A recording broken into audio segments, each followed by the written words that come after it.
Pai do Senhor para todos, vamos falar de mais um assunto polêmico aqui no nosso canal. O tema de hoje é o seguinte: irei para o inferno se me divorciar? Irei para o inferno se me divorciar?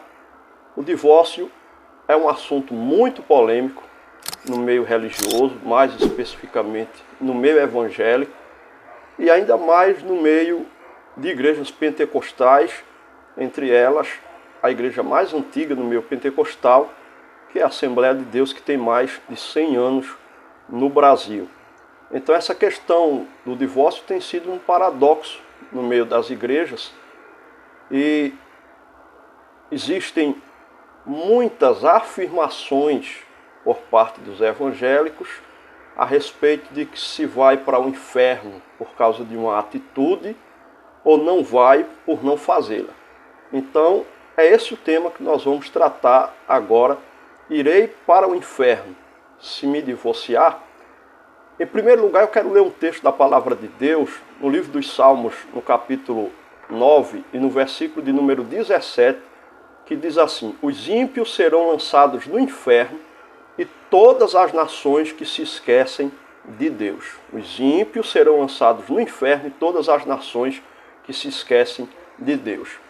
Vamos tratar primeiro do conceito de inferno. O único pecado que leva uma pessoa para o inferno de verdade é essa pessoa nunca aceitar Jesus como seu Salvador e Senhor. Por quê? Jesus é o único caminho para a salvação. Pois ele mesmo diz isso em João 14:6. Eu sou o caminho, a verdade e a vida. Ninguém vem ao Pai senão por mim. Tem muita gente que vai citar esse texto e cita ninguém vai ao Pai. Não existe essa expressão bíblica em nenhuma tradução verídica, fidedigna às Escrituras. O correto é ninguém vem ao Pai senão por mim, porque afinal de contas o próprio Jesus disse em João 10:30, eu e o Pai somos um. Somos duas pessoas, um só Deus. Então, eu estou falando, é claro, da Trindade. Três pessoas distintas, Pai, Filho e Espírito Santo, mas um Deus único. Não são três deuses, como querem dizer os unicistas, falando a respeito dos trinitarianos, ou daqueles que acreditam na Trindade. Então, como Jesus nos diz, ele é o único caminho para a salvação e para a vida eterna. Então o Senhor veio para morrer por nossos pecados, restaurar nosso relacionamento com o Pai. Então se acolhermos, ou se escolhermos, melhor dizendo, não aceitar a Jesus, nós iremos sim para o inferno quando morrermos, porque nós estamos praticando o pecado de rejeição, a única porta para entrar no céu. Então, só existem dois caminhos, ou estreito ou largo, ou que leva para a condenação ou para a salvação. Ou a porta apertada, estreita, ou a porta larga, que é a porta da condenação, da facilidade de viver no pecado, nas práticas pecaminosas. O apóstolo Paulo diz o seguinte na carta aos Romanos, no capítulo 10, versículos 9 e 11. Se você declarar com a sua boca, Jesus é Senhor, e crer em seu coração que Deus o ressuscitou dentre os mortos, você será salvo. Pois é com o coração que você crê e é justificado, e é com a boca que você professa a sua fé e é salvo. Como diz a Escritura, todo aquele que nele crê jamais será confundido. Então, assim como Paulo diz, quando nós cremos em Jesus, nós somos justificados e salvos. Em vez de o Pai ver o pecado quando olha para nós, ele vê seu Filho perfeito. Só somos justificados por meio de Jesus Cristo. E só podemos ser perdoados de nossos pecados colocando nossa fé nele. Então, agora eu vou entrar numa questão bem clara. Nós temos que parar, nós, eu digo evangélicos, de querer sermos, às vezes, até o dono da entrada do céu. Parece que a gente tem a chave do inferno e do céu nas mãos da gente. Mas quem tem a chave do inferno é Jesus. A Bíblia fala sobre isso. Quando ele morreu e desceu às partes mais baixas da terra, ele pregou para os espíritos em prisão, ele pegou as chaves do inferno, então tudo está na mão dele, ele que tem o controle. A própria Bíblia diz que nós não devemos temer o homem, que pode matar a carne, o corpo, mas temer a Deus, que pode, além de matar a carne, levar a alma para o inferno. Então o controle de quem vai para o céu e para o inferno é de Jesus. Então muitos líderes evangélicos e até obreiros e membros até de igrejas se acham tão santos a ponto de terem o poder no pensamento deles de determinar quem vai para o céu ou quem não vai, quem vai para o inferno ou quem não vai. Quando quem determina isso é Jesus, mediante a sua palavra. E algo que eu quero deixar claro é que o inferno não é para pessoas que pecaram, desobedeceram. O inferno é para pessoas que não se arrependeram e não se entregaram para Jesus. A partir do momento que há arrependimento, que se entrega para Jesus, que há confissão de pecados, Paulo diz que se alguém está em Cristo, nova criatura é, as coisas velhas se passaram, tudo se fez novo, há uma mudança de vida, essa pessoa é salva pela confissão do nome de Jesus. Então muita gente quer condenar aqueles que já foram justificados e salvos por Jesus de Nazaré. Então, a respeito do divórcio, mesmo que o divórcio não leve alguém para o inferno, Deus deixa claro que odeia o divórcio. A Bíblia diz em Malaquias 2,16, o homem que odeia e se divorcia de sua mulher, diz o Senhor, Deus de Israel, faz violência a quem ele deveria proteger, diz o Senhor Todo-Poderoso. Portanto, fiquem atentos e não sejam infiéis. Malaquias 2,16. Então Deus, ele odeia o divórcio. Quero deixar isso aqui claro porque alguém pode achar, por causa das minhas palavras anteriores, que eu venha apoiar divórcio. Não, Deus odeia. Se Deus odeia, eu não vou apoiar divórcio. A Bíblia deixa claro as possibilidades pela qual possa vir o divórcio. Deus não quer que haja divórcio, mas ele permitiu por causa da dureza do coração do homem. Aí em Mateus 5,32 está escrito assim, ó, mas eu vos digo que qualquer que se divorciar de sua mulher, exceto por imoralidade sexual, faz dela vítima de adultério. E quem se casar com uma mulher divorciada também comete adultério. Jesus nos diz, nessa passagem da Escritura, que qualquer que se divorciar de sua esposa ou marido por qualquer motivo, além da imoralidade sexual, está cometendo um pecado. Desde o princípio, Deus criou o casamento e o abençoou. Gênesis capítulo 2, versículo 24. Por isso deixará o homem pai e mãe e se une à sua mulher, tornando-se os dois uma só carne. Mais tarde, na Bíblia, o próprio Jesus vai dizer diretamente em Mateus 19,6. Assim eles não são mais dois, mas uma só carne. Portanto, o que Deus uniu, ninguém separe. Mateus 19,6.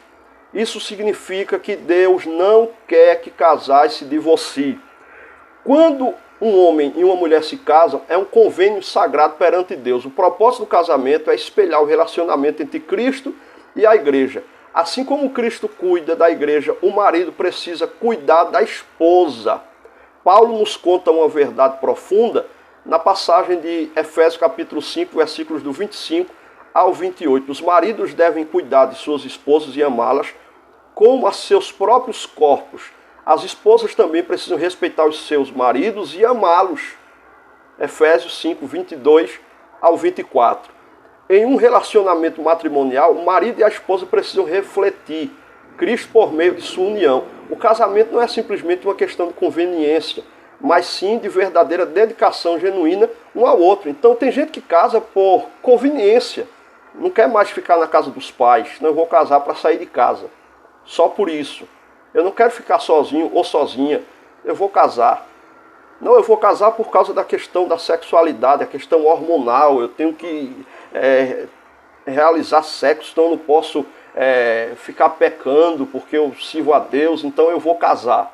Casamento é uma coisa séria, muito séria, não deve ser realizado por conveniência, Casamento é uma aliança que, como eu já falei, tipifica o casamento de Cristo com a igreja, que é a sua noiva, a sua amada, que Cristo cuida da sua noiva. Então o marido deve cuidar da sua esposa, amar a sua esposa. A esposa também deve amar o seu esposo. Deve ser aquilo que a Bíblia diz que a mulher deve ser dentro do seu lar, da sua casa, uma mulher virtuosa, como dizem Provérbios. Mulher virtuosa, quem a achará? Então casamento é coisa séria. Então se você casou, entenda que casamento é algo sério, não é brincadeira. Então o que a gente vê acontecer muito é isso, esse casamento por conveniência. Se não der certo, a gente separa. As pessoas dentro das igrejas estão igual às pessoas do mundo. Qualquer coisa se separa. A mulher engordou, separa para casar com uma magra. Mas às vezes foi o próprio marido que a engordou porque ela teve filhos dele. E ele não tem condições ou não quer investir nela para que ela se cuide, para que ela cuide do corpo. Enquanto isso, ele próprio está parecendo um barril, ele não se cuida, mas ele está exigindo da mulher que cuide muito do seu corpo, enquanto ele mesmo não faz consigo próprio. Então, as pessoas estão querendo separar por qualquer coisa. Mas a Bíblia deixa claro as possibilidades de divórcio. São duas, biblicamente falando. A primeira, nós já lemos o texto, quando há adultério, quando há traição. Não é que o cônjuge que foi traído tem que se divorciar, é um direito dele se divorciar, né? Da carta de divórcio, pedir carta de divórcio e casar-se com outra pessoa, é um direito dele, ele foi traído, ela foi traída. Mas também ele ou ela podem perdoar. Aí cabe à pessoa que foi traída perdoar e continuar, ou perdoar e se divorciar. De toda forma tem que se perdoar, que ninguém vai para o céu sem perdoar. Biblicamente temos que perdoar para Deus nos perdoar. Está até na oração do Pai Nosso em Mateus capítulo 6. Então, traição é uma possibilidade de divórcio. A outra é o abandono. Só é você ler 1 Coríntios capítulo 7, que você vai ver o apóstolo Paulo falando do irmão que se converte, a pessoa que se converte a Cristo, e a esposa não aceita aquela convenção e o abandona, que acredita-se até que isso pode ter acontecido com o apóstolo Paulo. Eu tenho um vídeo sobre isso aqui no canal, eu vou deixar aqui em cima nos cards agora, que eu falo, Paulo era divorciado, viúvo, solteiro, casado, como era a vida sentimental do apóstolo São Paulo. Então, se a pessoa é abandonada, não tem o que fazer. O outro não quis, foi embora ou largou. Agora, existem questões que a Bíblia não declara, mas que é questão, ou são questões de lógica. A Bíblia nem precisa falar sobre esses assuntos. Por exemplo, uma mulher que é agredida fisicamente, ela não é obrigada a viver em um relacionamento abusivo, sendo agredida fisicamente. Ela tem o direito de procurar a delegacia, registrar um boletim de ocorrência, pedir segurança sobre a sua própria vida, que o homem se distancie dela. E aí ela tem que se divorciar. Ela vai viver no relacionamento desse orando para que o marido mude, esperar que aconteça um feminicídio, como a gente tem visto acontecer. Então é uma questão de ser realista, de usar a lógica. A Bíblia não vai falar de tudo, porque naquela época não existiam esses fatores, se existiam, eram isolados, poucos. A sociedade mudou. Então a gente tem que usar a nossa lógica, o nosso entendimento. Os líderes religiosos, os pastores, não podem aconselhar as mulheres que são agredidas fisicamente a continuar num relacionamento desse, num casamento desse, correndo o risco de perderem as suas próprias vidas. Agora, por outro lado, tem muita mulher que quer viver assim. Os pastores também não podem estar interferindo, dizendo, não, lá com seu esposo, procura a delegacia, faça um BO, Maria dá penha nele. Depois a mulher se reconcilia com o esposo, porque ela gosta de apanhar. Tem muita gente assim no mundo, infelizmente até dentro da igreja. Aí o que acontece? Vem problema para o pastor, o marido bravo vem querer brigar com o pastor, porque o pastor deu o conselho certo, mas a mulher, em vez de ouvir, ou se não quer ouvir, se cala. Aí cria problema até para o pastor, porque tem mulher que gosta de sofrer, infelizmente. É até difícil de entender isso na psicologia, uma pessoa gostar de sofrer. mas infelizmente tem mulher que parece que gosta. Então tem razões lógicas, né, que a pessoa não pode viver casada com uma pessoa. E é aquele ditado, cada um sabe onde o sapato aperta. Né? Tem outras questões que podem acontecer que o casamento chega no limite do limite do limite. E eu não creio que Jesus, que Deus, vai mandar a pessoa para o inferno porque saiu de um relacionamento que, na verdade, estava praticamente como um inferno, né? Ou de agressão física, ou de muitas agressões verbais, quase partindo para uma física que passa de todos os limites, falta de respeito.